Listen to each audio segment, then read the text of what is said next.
Hello, all my chickadees. Today, we're going to be playing another spooky game because it is Spook Month, of course. And this one is called Invite Me In. Now, this is just a demo, okay? And according to the page, it only represents about 10% of what the finished game will be. But it looks spooky enough for me and very interesting. So, we're going to dive on in and check it out. This is a horror game demo that contains content made to induce fear. It is not recommended for those easily disturbed. If needed, please read the content warnings before continuing. Okay, we're going to read them. This game contains yandere behavior, stalking, manipulation, harassment, and violent tendencies, self-harm, blood, violence, suggestive themes, sudden tone shifts, and other material made to induce fear. If you are sensitive to any of these materials, please reconsider playing. In the same thing, if you're sensitive to any of those, I will not be offended by you clicking off. I just want to make sure everybody is safe here. I have to know your name. Alright. We are going to be... Let's actually name it Sparrow this time. Sparrow.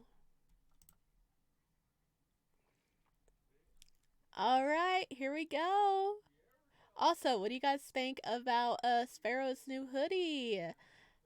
I decided it was getting a little too cold for him to be showing his shoulders off, so he needed a bit of a hoodie. I might actually change his outfit every couple of videos I record, so look forward to that for the month of October. Alright, now, let's jump in.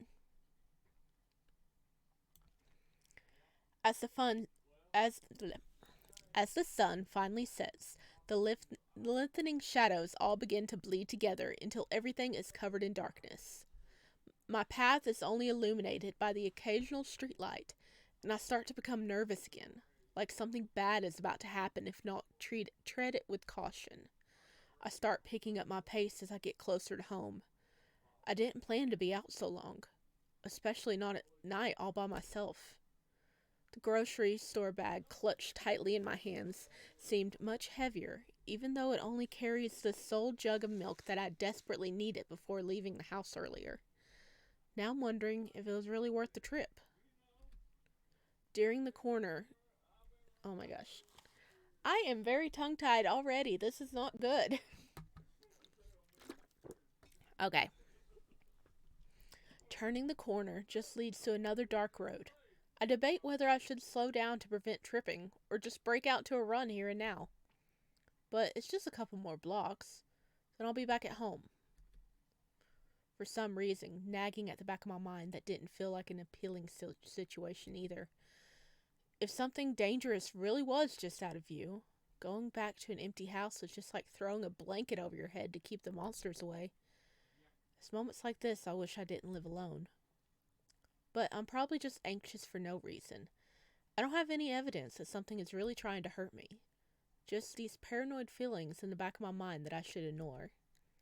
I really have to stop trying to freak myself out. All it's doing is causing me to lose sleep, which makes me more on edge. Focusing on getting home is the only thing I need to worry about for now. Then I can eat dinner, chill out, and finally get some much needed rest. Ooh, good music too. Really sets the mood. Just as I was about to turn down the last street, I see a figure sitting next to the sidewalk a few feet in front of me. I immediately stop walking and try to get a better look before getting any closer. I hear the blood start to pulse faster in my ears. They're almost fully hidden from view, so I didn't have much of a chance to see them from farther away. And they are perfectly still. I feel the fear rising in me again, and I stay frozen in the same spot, my muscles tense, waiting to see if the stranger makes a move. They do nothing, and since it's so dark I can't even tell if they've seen me or not. Though, I keep getting the feeling they're staring right at me.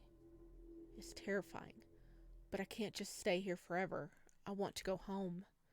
Swallowing the lingering, morbid thoughts and stirring up some bravery, I begin to walk again until I'm only a couple feet away from the stranger. Oh, he's kind of cute. Once I'm closer, I can finally make out some of the vague details of their face. His face. And we make eye contact. I flinch back a bit after seeing him look at me, but then I start to notice something strange. He's curled up in the grass, clutching his arms tightly to his body, and I begin to hear his heavy, uneven breaths over my own. He's hurt. Badly. Oh no. Oh no, we need to save the boy. I guess. You know, he's hurt. We should help him. I guess. I would die in a horror movie, wouldn't I? As soon as I see the state he's in, I'm not only more worried than before, but also heavily concerned for his well-being. Hello? Can you hear me all right? Are you okay? What happened? For a moment, he just keeps looking at me. His expression is unreadable, this far from any light source, but he must feel scared too. He doesn't respond. At this point, I feel he may really be injured. Maybe he can't even understand me. Just as I reach into my pocket to try and call for help, he finally speaks up. Something happened to me earlier. I was just trying to walk home, and I'm a bit hurt right now. A bit hurt? He doesn't seem like he's doing well at all. Do you need help? Can you walk? He leans forward and begins to push up on his arms like he's trying to stand up, but he quickly winces and sits back to his original position. It hurts. My arms really hurt. My legs are okay, though. How did you hurt your arms? Is anything broken? Broken? I didn't break anything. He shifts uncomfortably on the ground, trying to move his body to a more upright position. He looks at me, a bit nervous. It's easier to see his face like this. All right, here's the first spot. The first spot of multiple choices. All right. And his face is a bit cute, pretty pale, or a little scary. We're going to go with pretty pale this route. Because if he's not feeling good, like honestly, he would be pale. He says nothing is broken, but something else is definitely wrong. It seems his injuries are causing him a lot of pain. I don't really know what to do in this situation. Do you need me to call an ambulance? Or get you a ride to a clinic? If it hurts that bad, then you might need some serious help, even if you don't think it's broken. No. It hurts a lot, but it isn't anything worth a trip to a hospital. I'll be fine with just a bit of time to rest. Is he really going to be okay like this? I want to help him out, but maybe he really just needs some time to recover. Are you sure you'll be okay? Yeah. I appreciate concern, but it truly isn't an emergency. Well, okay. I'm glad it's not that bad then. You should really be more careful. Getting injured on the side of the road this late is really dangerous. You're right. I'm really glad you're the one who came along. Seems like I had nothing to worry about earlier. To think I was so scared of him. I thought I was going to end up being mugged or murdered, but it ended up being a total overreaction. And now I'm just having a normal conversation with a stranger sitting in the grass. Well, that isn't too normal. But I still don't really know anything about him, and he still seems pretty worried too. I should try to calm him down a bit more so I can help better. He isn't going to tell me anything like this. What's your name?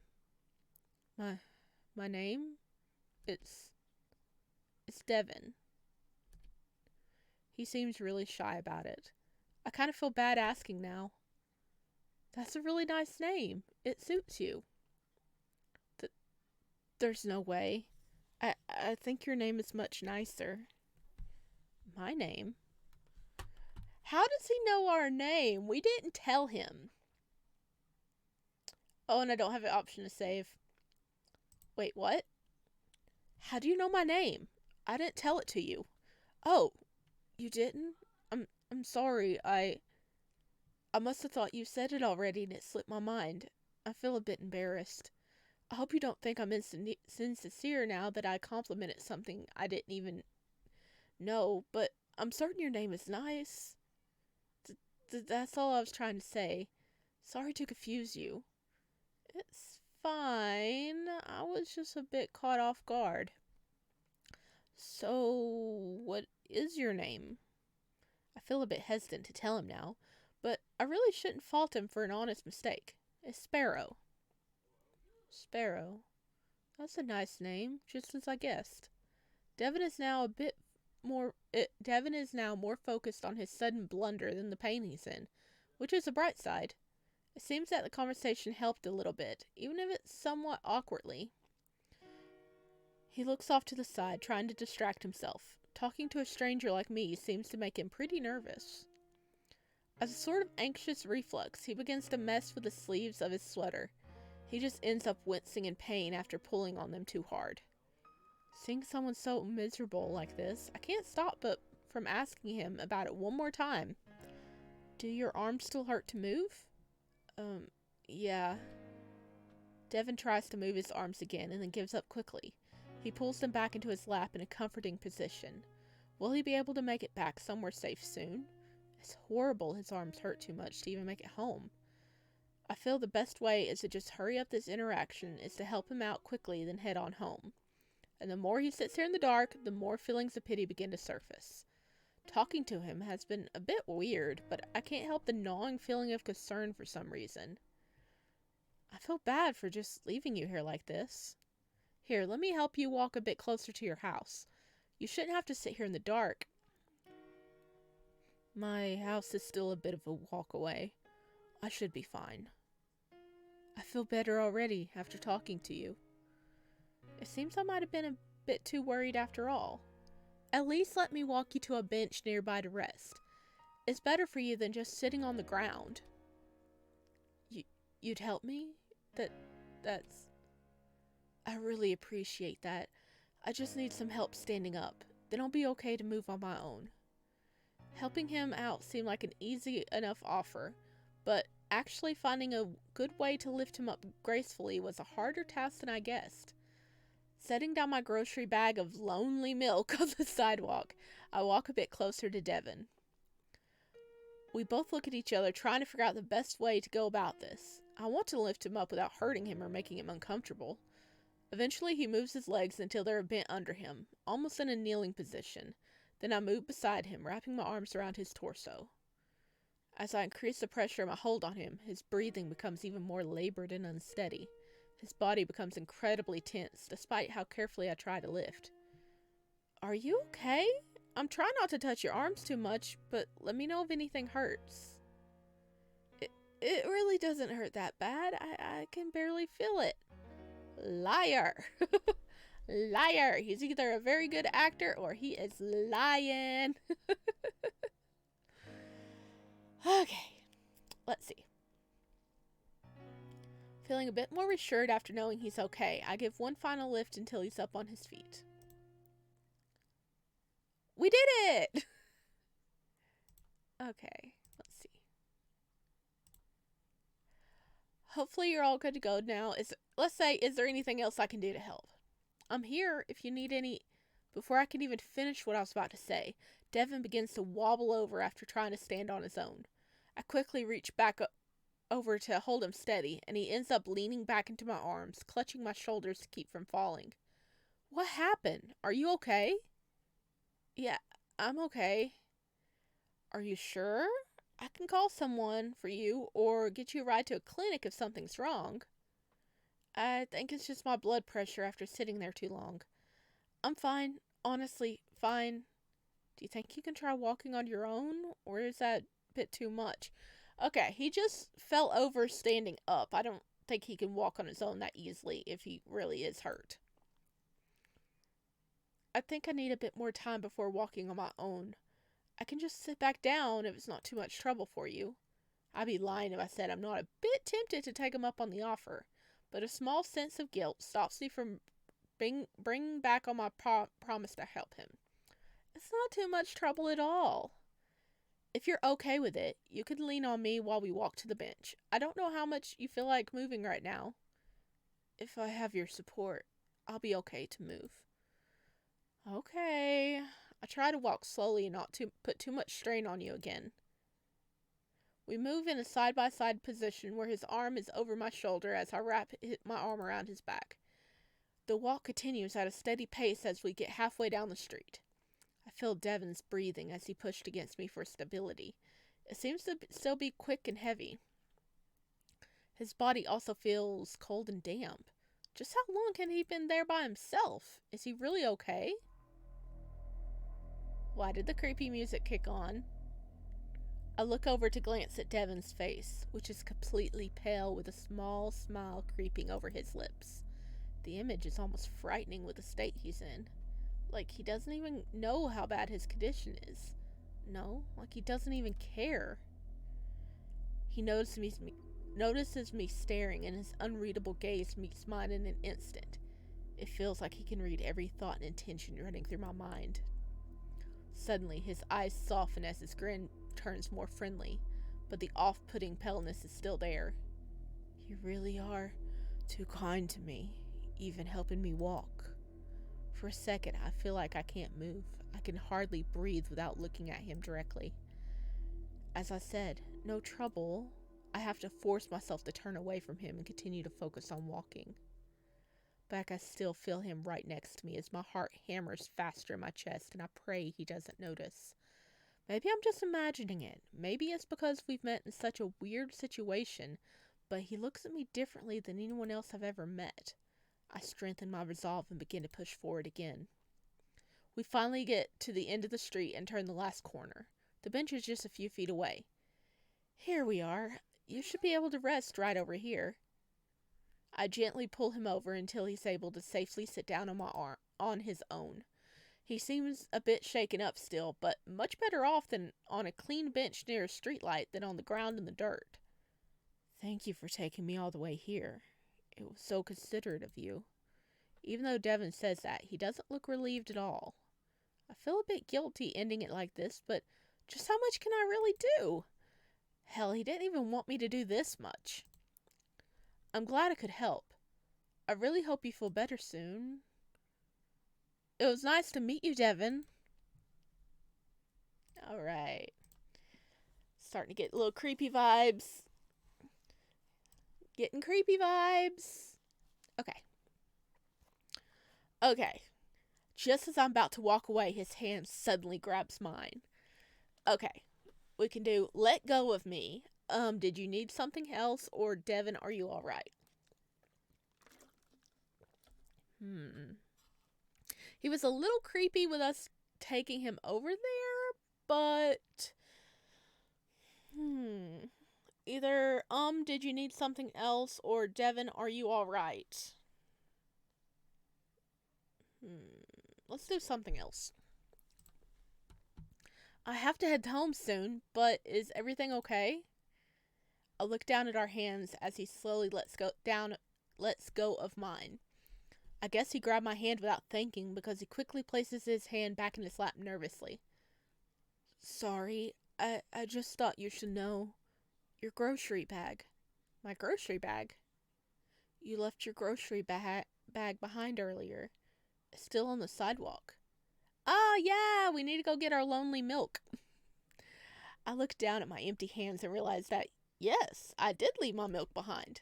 I had nearly gone home without the one thing I came outside for. I guess it's easy to forget stuff after the eventful evening I just had, but I still feel a bit silly. Wow, I really did forget all about it. Thank you for reminding me, Devon. I'm gonna go run back and grab it now. I'll see you on my way back. Before he had much of a chance to answer, I start running to the street corner we just came from. I made a turn and began walking down the previous road to where I left my milk. I'm really glad that Devon said something, because I would have felt so ridiculous once I got home. It was the only reason I came out here and went through this wild evening after all. Milk Supreme. All your favorite milk. Is that coconuts behind the cow? It only takes me a few seconds to find the lonely bag sitting on the sidewalk. The time makes me realize just how slow we were walking before. A distance that felt like it took ages to traverse was really a short jog. I quickly glance over to the milk to make sure it's still in good condition, and the jug looks perfectly fine. It was only out here for a minute, by itself for a minute, but better to check than drink bad milk. If it's under 2 hours and the temperature is kind of okay, the milk should be good, and you weren't disappearing for 2 hours, dude.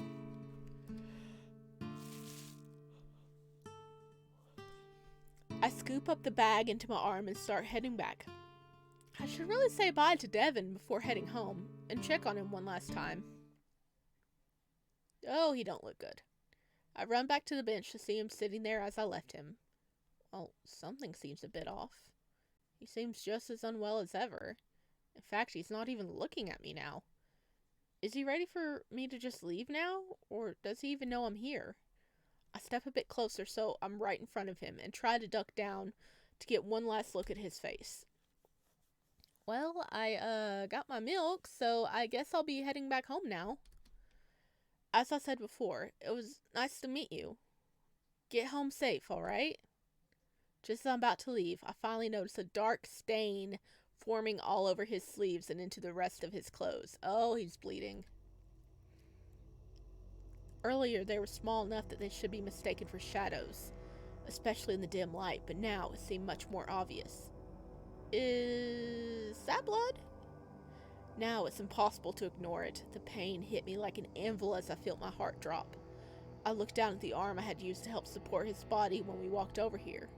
There was a smudge of crimson streaked across my hand that I didn't see earlier. He was bleeding. He was bleeding so much. It didn't seem possible. How did I not notice how bad it was? There was blood dripping down his hand now. Did I make it worse? Did I hurt him while carrying him here? No, I didn't mean to hurt him. Will he be alright? I lifted Devin's shoulders to look at his face. His eyes seemed hazy, like he might pass out soon. You need to get to the hospital immediately. I'll call an ambulance. Why didn't you tell me you were bleeding this much? What happened to you? Just a little bit of blood. A bit of blood? This seems like much more than a bit. Is it really that bad? Are you worried about me? Yes. Now, just show me how you got injured. I walk closer, try to reach over to grab his hand. Suddenly, Dev moves up from the bench and stands in front of me. Sparrow, please, just listen to me. I need help, but Devin seems to inhale deeply like he's trying to rise up all the courage and willpower he has. I want to rush over to help him sit back down safely, but I feel frozen in place. I just examine his face, waiting for a sign to grab and steady him again. His eyes glance at mine, shifting from assessing to pleading, like he really wants to, needs to, tell me something. He still seems physically weak, but it's almost like he's even more energized now, like something in the past few seconds totally revitalized his conviction. We both wait as he finally gets his bearings. Will you please hear me out? I hesitate a bit, but my curiosity and suspicion makes me want to hear why he's been acting so strange this whole time. Maybe he really does have a good reason, and I can't deny he truly needs help. Yeah, I'll listen. No. Artwork. Yeah, he's got blood on both of his arms. Devin steps a bit more into the light and raises his arms halfway into the air. It's like he's trying to reveal the injury without moving his sleeves. Like he's trying to shield me from how bad it is. Or is it not his blood? Maybe it's not even his blood.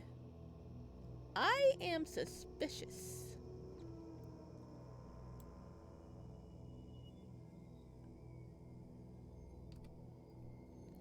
All I see is more blood, and he seems to have sensed my concern. I didn't want to worry you too much, but it seems the state I'm in looks quite bad. To be honest, it hurts really bad too. He grimaces as he looks down at his arms. Maybe he didn't even let himself think of how painful it was before. I didn't want you to know. My arms are so much more worse than I let on. Then why don't you let me call for help? Someone did this to me. They were trying to hurt me. Someone hurt you? Who? Devin looks at me with a pained expression. Then he stares at his arms again, looking at the stains forming along his sleeves. A stalker. A stalker? What? Are you being serious right now? I feel my blood begin to run cold. Out of all things, a stalker? It's true. I didn't really know what was happening until it was too late. Next thing I know, I'm on the side of the street and bleeding. My arms hurt so much, but I couldn't move. I was afraid I was going to be found again and killed. But then, you found me instead, and I felt safe. I hope you understand, but I really can't go to the hospital like this. I can tell my attacker would know that's where I need to go, and then try to find me there. I'm too afraid. Just the thought of it happening. I was about to argue with Devin, but seeing the fear in his eyes and the way his body is shaking, I don't have the heart to disagree. It's okay, Devin. I understand. Okay. I've been thinking he's been playing us the whole time, but now I'm wondering if maybe we hit a route where he really is the victim. And so we were suspicious of him, but he is really a victim himself.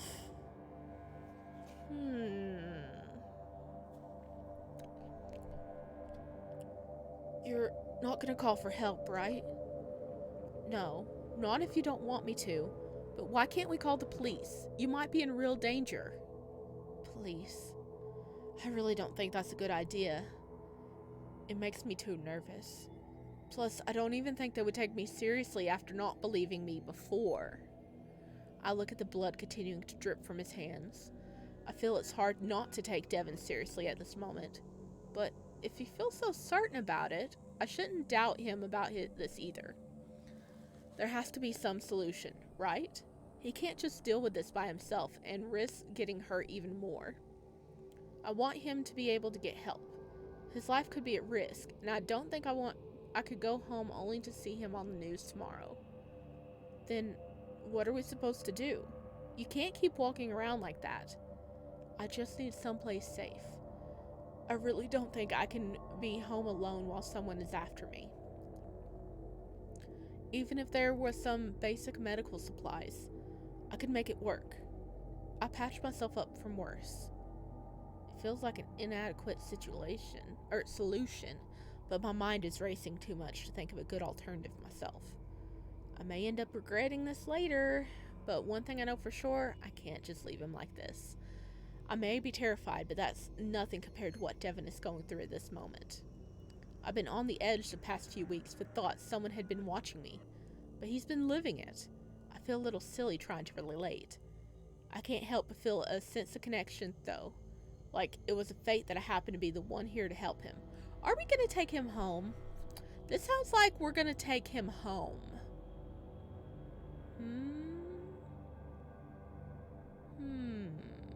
We gonna...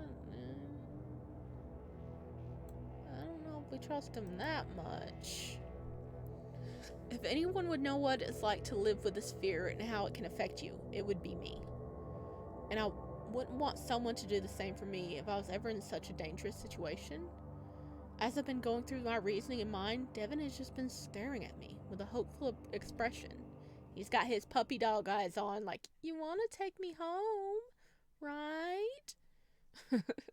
If you need someplace to go, you can come to my house. Really? I can come to your house? I have a first aid kit I bought recently. I'm not sure how helpful it will be, but it's better than nothing. Yeah, that'll work fine. I'm just sorry. I can't believe you're really helping me. Me? I'm not going to leave you out here alone or just hand you off to people if you don't feel safe with. I really do want to help you, Devin. We stared at each other for a moment, assessing this bizarre situation that had been laid out quickly in front of us. But the look on his face, he seemed so happy. Ecstatic, even. Just shows I can definitely made the correct choice, right? Or did I even have a choice not to help someone this much peril? It doesn't feel like I did. I tried to push down any feelings of uncertainty and move on to the next objective. So, we shouldn't stay out here too long, right? Isn't it kind of dangerous? Yes, you're right. We should leave right now. Devon's head whips around to survey the area, but he seems quickly satisfied. I think we're safe, but it's best to be careful and hurry along. All right, let's go. All right, time to have a very slow walk back to the house. I instinctively walk over to Devon and lean against him, moving my arm across his back again. Sparrow, what are you doing? Still need help with walking, don't you? After all this, I can't have you falling over on me. Of course. Sorry, I nearly forgot, and it surprised me. Devon moves against my arms, and we begin to walk together. Maybe it's from doing it before, but it feels easier this time. My house is just a few buildings down, so you don't have to wait too long. And then you can just stay with me for the night and call whoever you need to call in the morning. This is really too kind of you, but I don't deserve it. At the same time, I can't reject the offer. Don't feel bad for it. I really do want to help you. Is there a reason you want to help me? Listen. The reason is we would feel guilty if we left you behind, you bled out and died, and then you showed up on the news in the morning as being a victim. That's what it is. Okay. Or are you just the type of person who would help anyone? Devon's face looks a bit upset when he says this. Does he think I have weird motives? I'm not really sure. I just think if I was in your shoes, I'd want someone to look out for me like this. I bet there's someone who would do anything for you. The strange compliment makes my heart thump quickly in my chest. I try to ignore it, but it's soon all I hear. To distract myself from the noise in my own head, I look out into the darkness, trying to search for any stalking figures. I make sure we aren't being followed, and there doesn't seem to be another soul in sight. For the past few weeks, I've been constantly seeing moving shadows and feeling eyes on the back of my head. For the first time in a while, I don't feel anything at all. I feel safer. Is the reason we don't feel like someone's watching us is because the person who has been watching us is not with us. And as I finally see the front of my house in view, I think the rest of this wild night is actually going to be okay. You have reached the end of the demo. Thank you, Sparrow, for playing and inviting me in. Continue the game and see how the rest of the night unfolds later this year. The hearts above give a clue to the path you were headed on. Okay, that was green, blue, purple. I think we were heading down a nice path, I guess, because we didn't have a lot of alarm bells going off, but now he's going to be in our home. So if something was going to go on, something was going to go on. So, I'm curious. I kind of do want to play it and see if the other choices would affect it. And I might do that, and if it's something interesting, I will post it up. But this is a game that is supposed to come out later in the year. Hopefully not too far away now, because it's been a while, and it's almost at the end of the year. But it was interesting. It had me rethinking a lot of things, like, am I right to be suspicious? Am I wrong to be suspicious? But now we're taking him to our house.